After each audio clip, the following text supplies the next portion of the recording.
Tumayo po ang katulungan.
Sabi sa mga awit, 48, talatang 1 hanggang 3, dakila si Yahweh, dapat papurihan.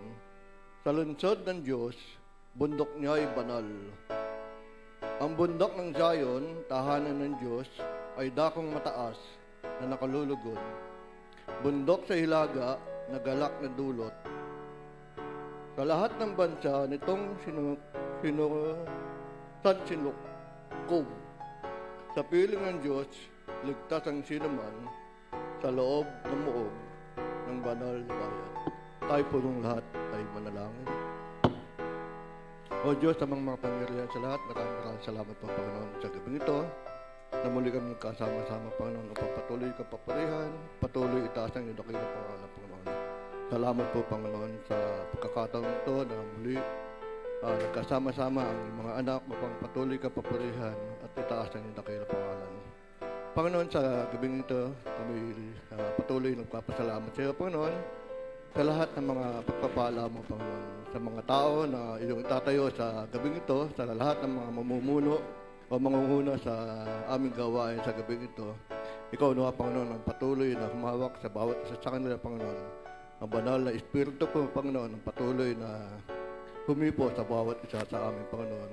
Gabayan niyo po kami, Panginoon, sa aming pananambahan, ang inyong banal na Espiritu, Panginoon, ang siyang pumagit na sa amin sa gawain ito, Panginoon. Dalangin din po namin, Panginoon, ang mga nasa tahanan, Panginoon, na naway patuloy namin silang makasama at patuloy namin silang makapiling sa paglilingkod at pagpupuri sa iyong banal na pangalan, Panginoon. Maraming salamat po, Panginoon, sa pagkakatamuli ito at ang lahat ng ito'y aming dalangin sa pangalan ni Jesus. Amen. Tayo po'y makakaupo na. Ating pong sabay-sabay na awitin ang tinig ng pag-aawitan.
Dadako po tayo sa pasasalamat at testimony. Tinatawagan po ang kapatid Sito Bana.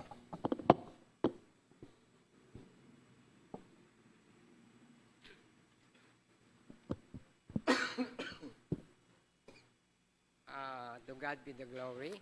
Ako po ay nagpapasalamat sa Panginoon una sa lahat sapagkat siya ang nagbibigay ng kalakasan, lahat ng bagay na aking pong mga kahilingan ay siya po ang siyang gumagalaw at kumikilos sa aking buhay. Unang-una po ay aking pong patotoo ay, ang unang patotoo ko po ay nung ako po ay, that was last month. Ako po ay nakagat ng aming aso. Yung aso po ni Semper, na kung saan ginagamot ko po yung aso niya. Ngayon, ang nangyari po, nung hawak-hawak ko yung aso, kinagat na lang ako. Ngayon, ang ginawa ko ngayon, binatawan ko yung aso dahil dito ako ginakagat. Bigay ko na lang sa aking anak. Kaya tama-tama po on that time, that was Sunday, nung ako'y nakagat. Tama-tama po ay may gawain dyan sa Dreamville on that time. Kaya nga po, ako'y nagpapasalamat sa Diyos sapagkat had it not for the grace and mercy of God, ay hindi ko alam ang gagawin ko. Sapagkat wala kaming pasok dyan sa Ibayo, kung kaya dito sa ligid po ang itinuro ni Dison. Si Dison ang nagsabi sa akin na pwede kang punta rito sa ligid kasi merong bukas, baka pwede tayong punta ka doon para ikaw ay maturukan ng para sa aso. Tama-tama po ako ay pumunta doon at ako po ay na-indiksyonan. So, natapos po yung dalawang station na ako po ay tinurukan. Ang pangalawa pong patuto ko po ay meron pong nangyari sa akin. Yung wallet ko po ay hanap ako ng hanap. Almost 1 week na nawawala yung lahat ng mga documents ko. Bigla na lang na lumitaw. Ako pala ang may kasalanan nun sabagat iniligay ko pala dun sa aking unan.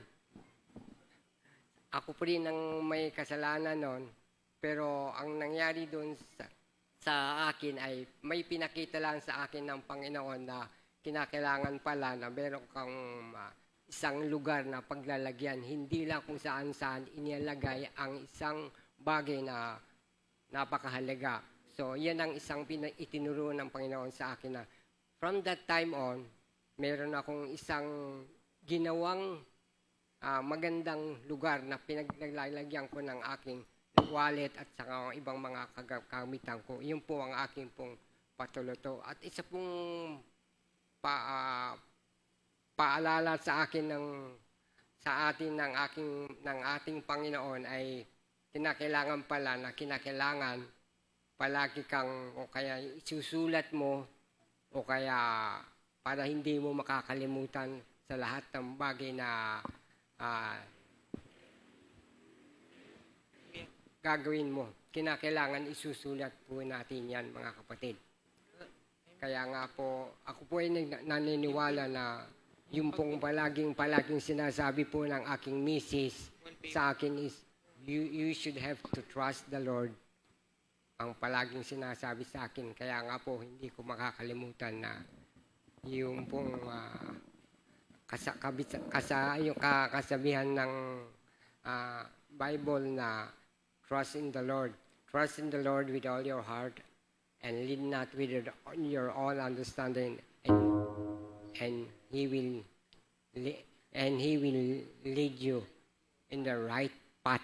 Yun ang sinasabi po ng Panginoon. So, salamat po sa ating pong patotoo.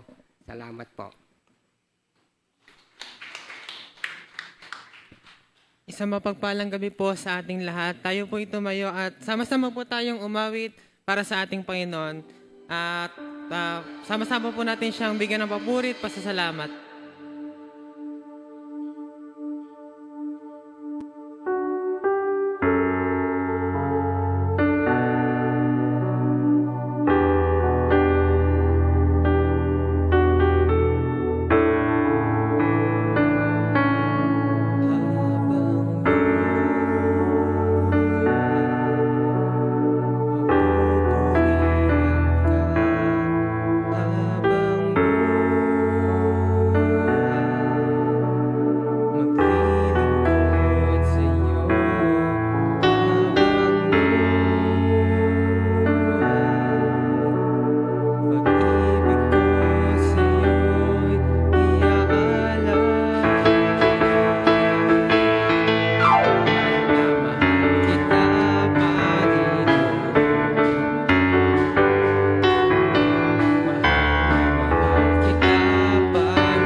ko sa'yo habang buhay. Pag-ibig ko sa'yo'y iaalay. Mahal na mahal kita, Panginoon. Mahal na mahal kita, Panginoon. Kailanman di kita'y pagpapalik, pagkat sa piling mo'y langit. Mahal na mahal kita, Panginoon.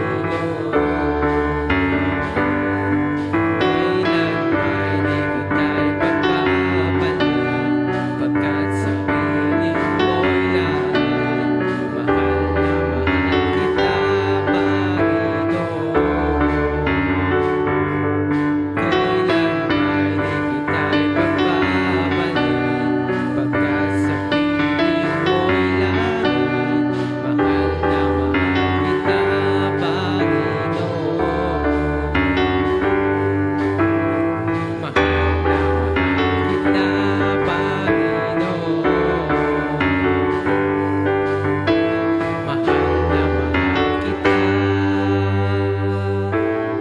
Panginoon.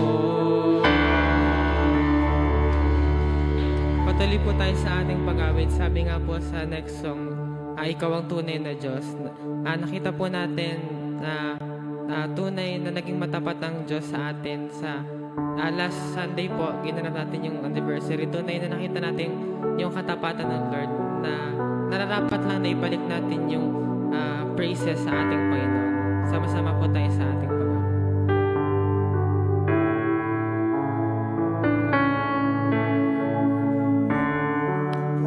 Purihin ka, O Diyos. Ang aming alay ay pagsamba. Kalwalhatian, buong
mataas na papulit pa sa salamat.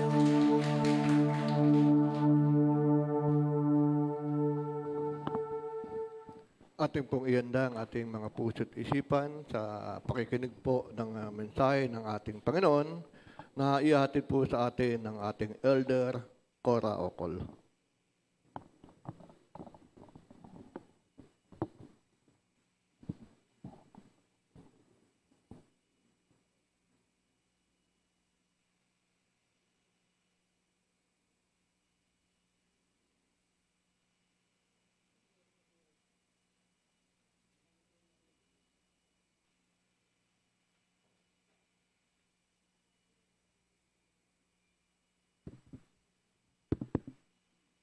Isang magandang gabi po sa ating lahat. Kumusta mga kabataan? Lahat ba ay nag-aaral na? Lahat ba ay pumapasok na? Elementary at high school, I think, no, isang linggo pa, no, nag-start kayo. Pero yung mga college, by July pa. No? Karamihan by July pa. Yan. Ang akin pong ibabahagi sa ngayon ay hindi isang sermon. Kaya hindi naman kasi ako pastor, hindi rin naman ako TNPs, kundi isang sharing. Ngunit nawa ay tumatak ito sa isipan ng mga mag-aaral at ng mga magulang. Kaya po, bago tayo magpatuloy, tayo po muna ay manalangin. Dakilang Ama, Diyos na makapangyarihan sa lahat, basbasan mo po ang labi ng iyong abang lingkod, upang ang lahat, Ama, ng mamumutawi dito ay tunay na maging kalugod-lugod at maging inspirasyon, katututunan ng aral ng bawat isang makikinig. Ikaw po ang magpala sa akin at sa lahat, Ama, ng naririto. Ito po ang aking samot dalangin sa tanging pangalan ng iyong anak na si Jesus. Amen. Ayan. Nung ako po ay estudyante, medyo may katagalan na panahon na pag sinabing nasa ropor, ano daw? Ano? Yan. Tama. Wag brutal B.O. Hindi ito Hindi. B.O. lang. Ayan. At pag sinabing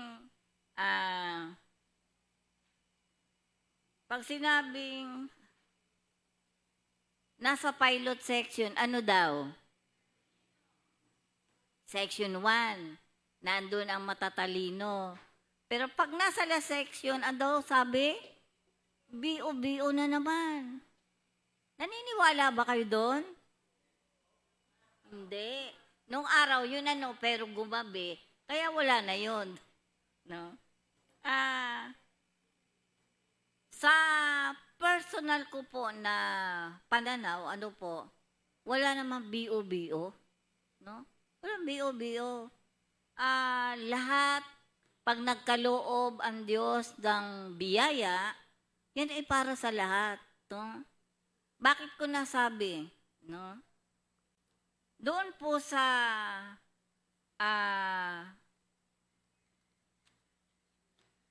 Kawikaan. Ayan. Doon po sa Kawikaan, Kabanatang 3, talatang 5 hanggang 6. Ayan. At medyo ituloy pa natin sa 7. Alam ko maraming may favorite verse nito Sino ang may alam? Kawikaan, chapter 3, verse 5 to 6. Kabataan, sige nga kung hindi kayo B.O. Alam nyo yan? Ano?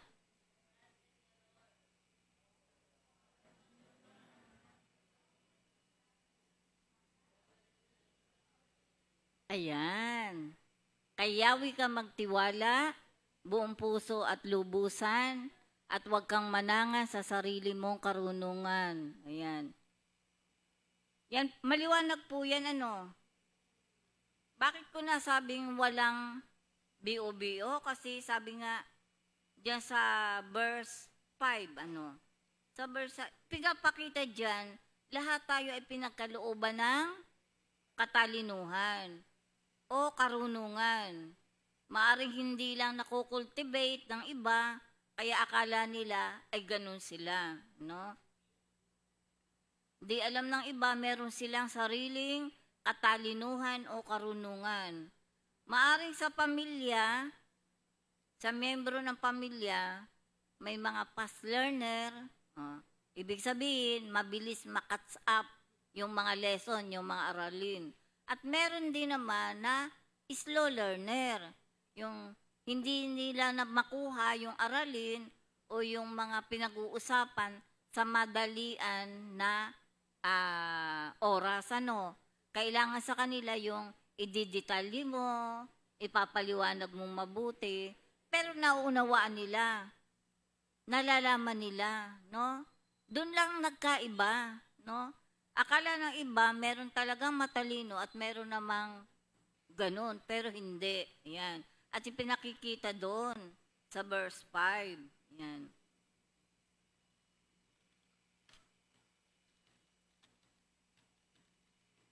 Kapag sinabing fast learner, sabi, yun nga, madaling makakatsapan ng mga aralin. Yun ang mga slow learner, kailangan dadahan-dahanin mo siya para maunawaan niya ng lubusan.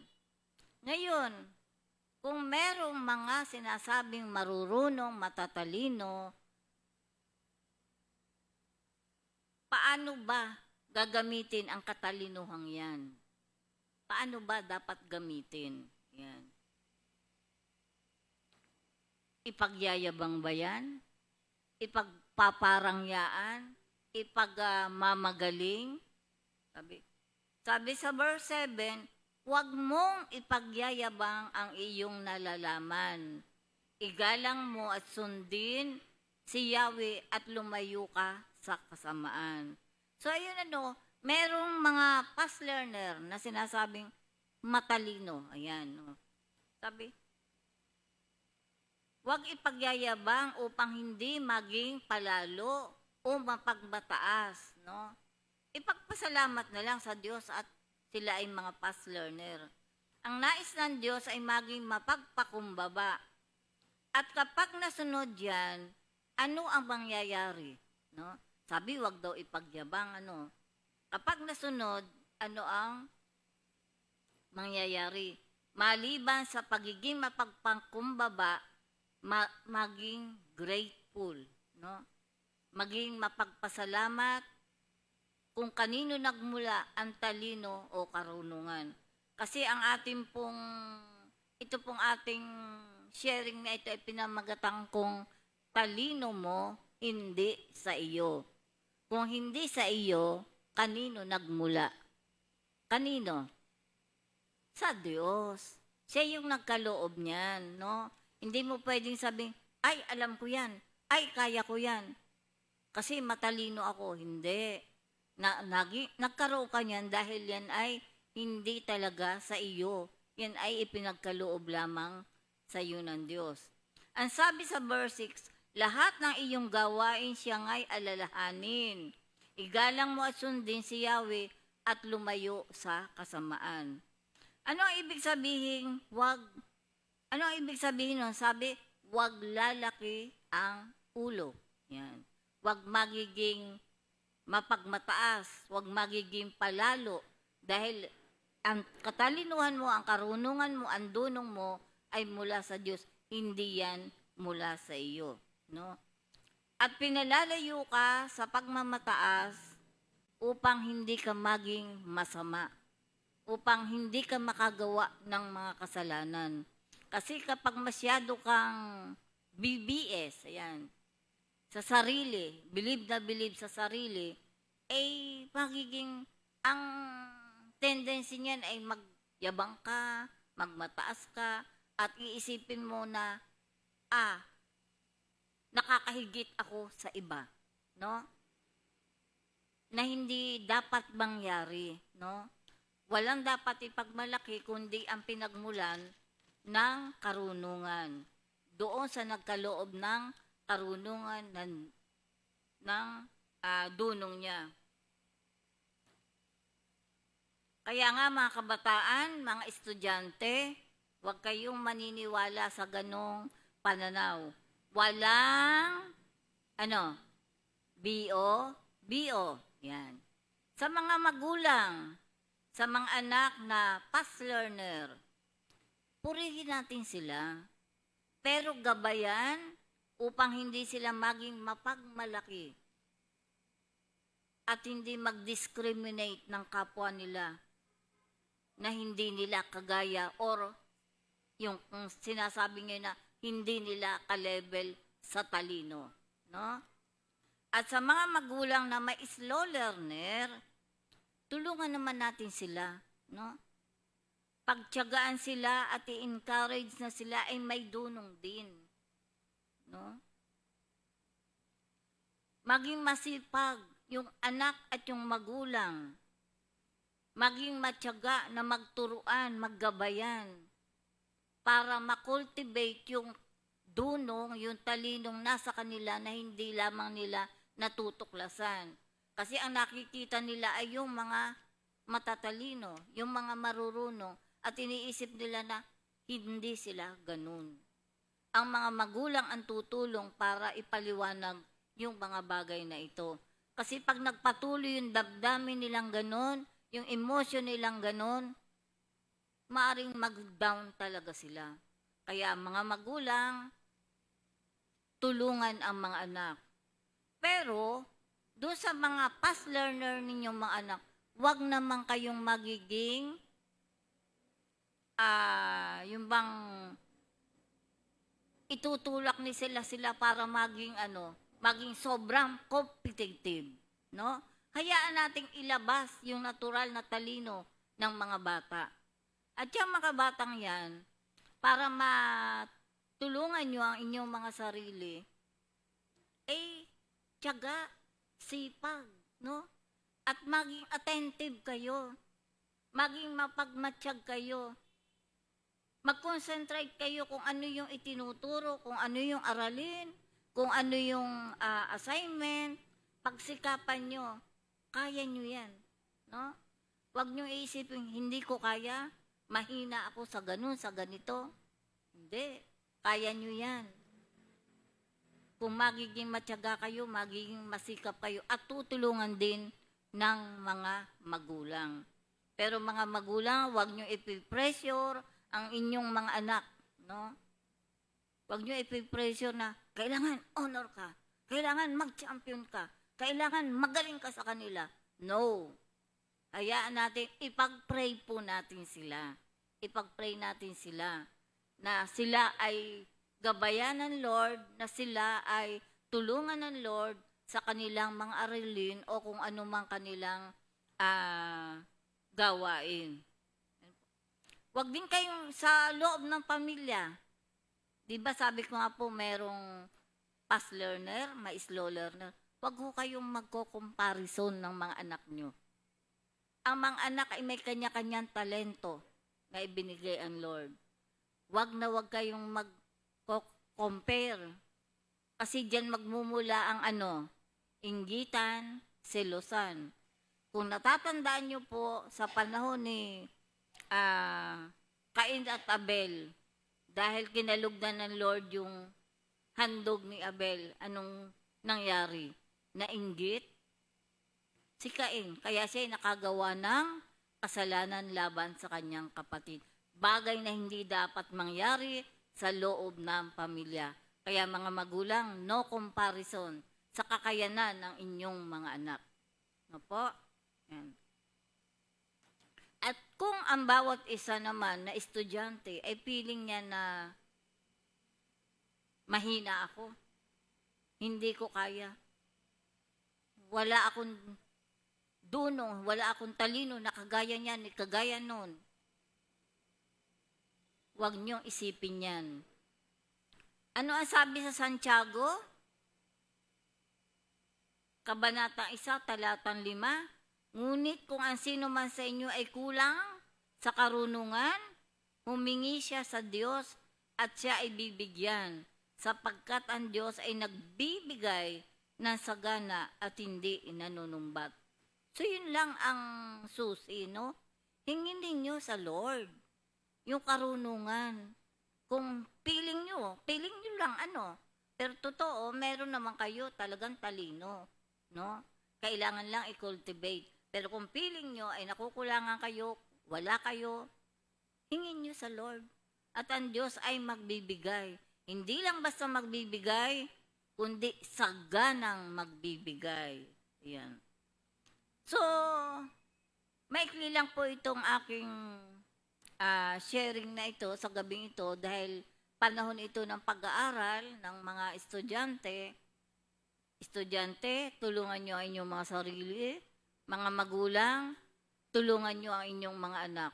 At mga anak, sikapin nyo, ipakita nyo sa inyong mga magulang na kayo ay nagsusumikap. Tulungan lang, no? Tulungan. Huwag kayong mahihiya sa mga magulang. Kung hindi lumalapit ng tulong ang inyong mga anak at alam nyo ng tulong, kusain nyo na. No? Tulungan para sa ikatatagumpay ng pag-aaral ng mga anak. Lalo na itong mga kabataan ito. Malayo pa ang kanilang lalakbayin. Kailangan ng guidance ng mga magulang. O, mga kabataan ha, tandaan na walang BO. Salamat po at magandang gabi.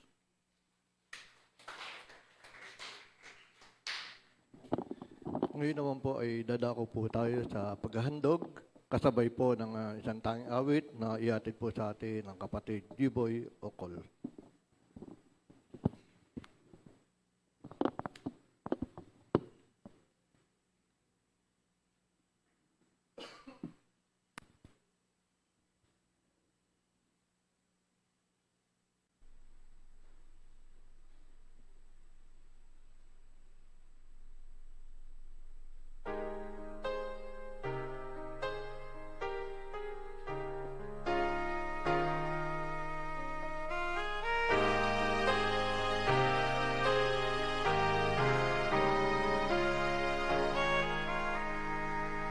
Lately I've been winning battles left and right, but even winners can get wounded in the fight. People say that I'm amazing, I've never faced defeat, but they don't see inside of me. I'm hiding all the tears. They don't know that I come running home when I fall down. They don't know who picks me up when no one is around. I drop my sword and cry for just a while. 'Cause deep inside his armor, the warrior is a child.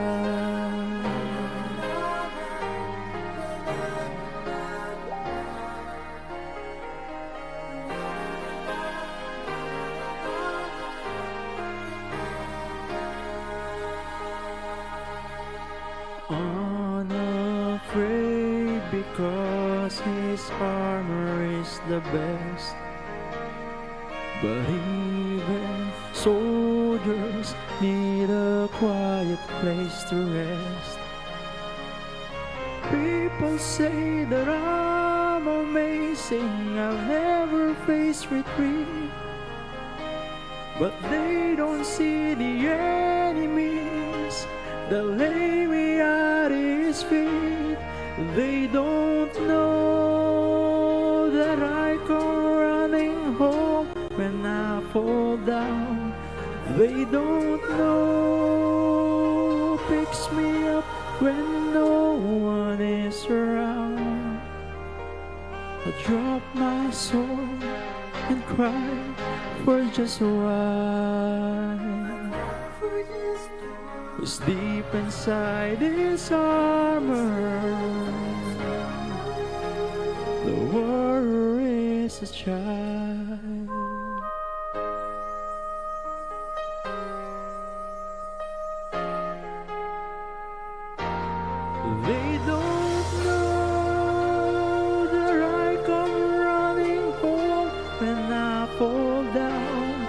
They don't know, picks me up when no one is around. I drop my sword, look up for a smile. Was deep inside his armor. Was deep inside his armor.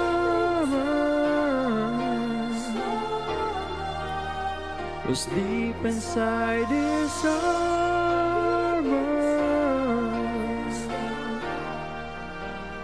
The warrior's child.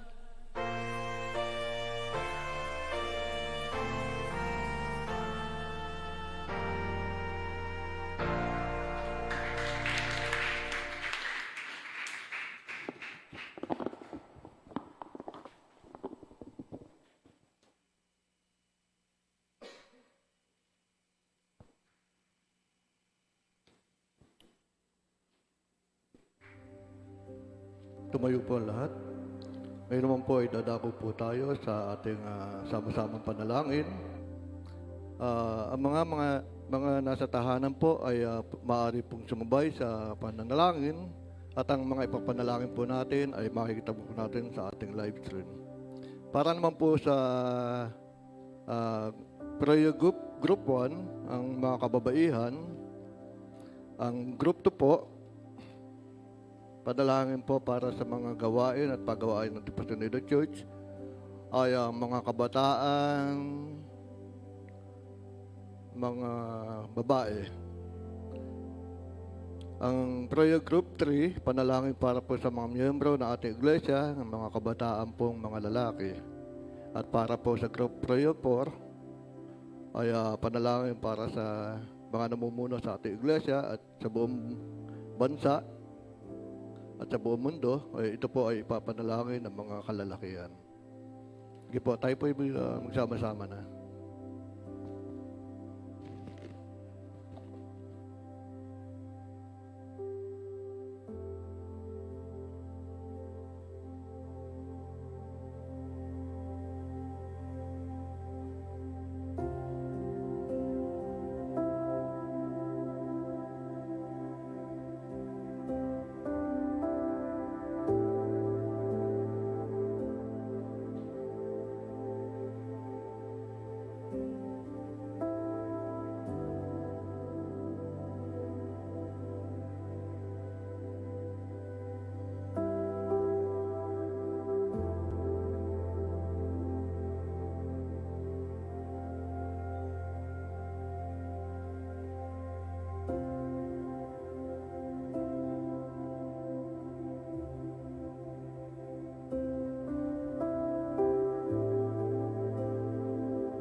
Awitin po natin ang Dr. Lee.